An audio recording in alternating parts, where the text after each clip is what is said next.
Our next story is about an ordinary person born under extraordinary circumstances. We're going to peek into the life of transgendered music teacher Ms. Bob.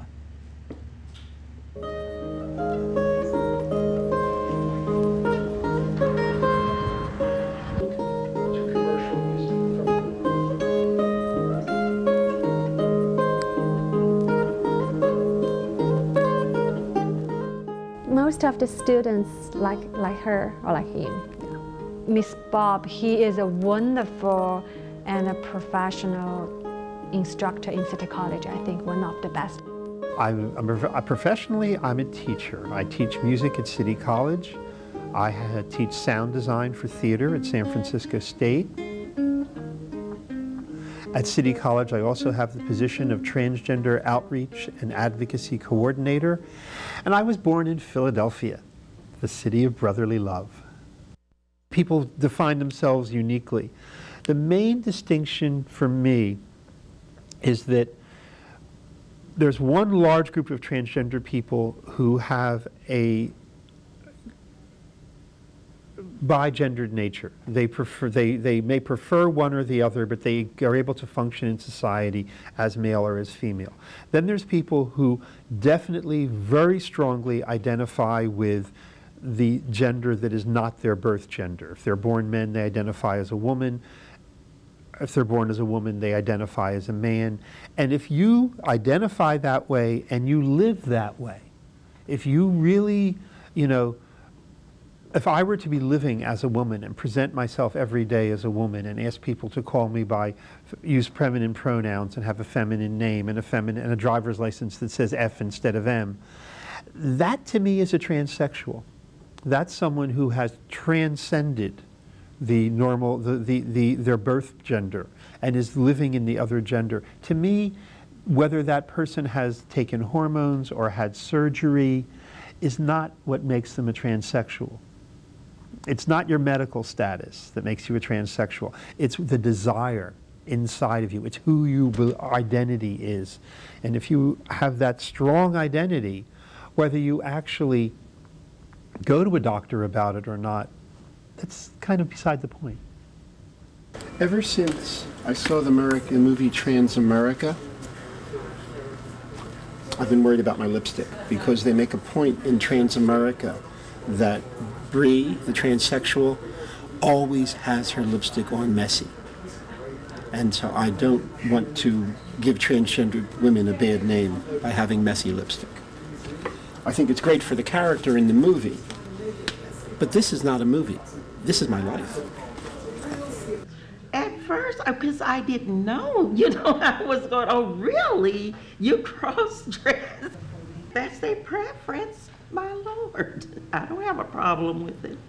I don't see a difference at all. In fact, he's a good teacher. Having a transgender teacher here at City College, I think goes with the flow of the college and our diversity. Bob Davis comes across as a very positive presence. Students really appreciate a very, very good instructor. Okay, the mandolin was also in the area from the late 19th century. The Italians brought it. It's an Italian instrument. I think that it's the responsibility of all our teachers at City College to put their disciplines into a larger social context.